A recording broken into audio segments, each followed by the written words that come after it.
Business owner ni dah quarter 4, dah nak hujung tahun. So kita nak masuk tahun baru, apa yang sepatutnya buat? So untuk establish company, waktu ni lah mereka akan buat apa? Strategic planning, pergi bawa retreat.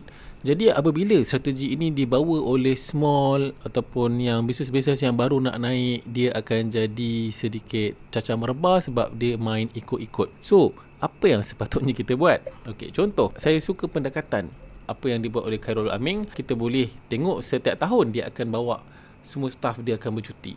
Tapi kita pula terikut-ikut untuk bawa pergi retreat.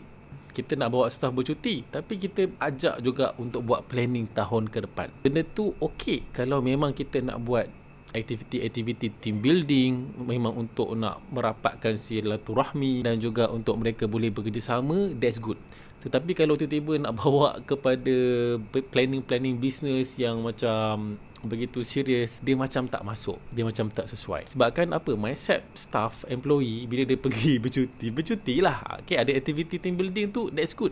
Tetapi ini melibatkan nak kena fikir pula, so dia akan jadi wholeheartedly. Okay, tak semualah, tapi kebanyakan employee yang biasa sebab anda bawa mereka semua. Tapi kalau anda bawa manager ke, marketing leader, head of marketing department ke, in fact bawa partners, itu adalah cerita yang berbeza. So it is much better kalau anda dah memang planning siap-siap, dah retreat dengan partners, dengan managing directors, and then juga dengan leaders, dengan managers, and then waktu retreat tu kita bentangkan plan. Itu okey. Tapi kalau ajak nak kena bincang apa semua benda tu, dia akan jadi tak berkualiti. So timbul persoalan, apa pula nak kena planning? So sebabkan saya coach marketing, saya akan sentuh dari segi bahagian marketing. Sebab saya percaya marketing adalah department nombor 1 in any business. Sebabkan semua business perlukan sales, dan sales adalah nadi kepada semua business, dan sales datang daripada marketing. Jadi kita kena susun marketing ni macam mana untuk 12 bulan ke depan untuk mencapai sales goal, dan sales goal adalah antara business goals yang kita patut bincangkan.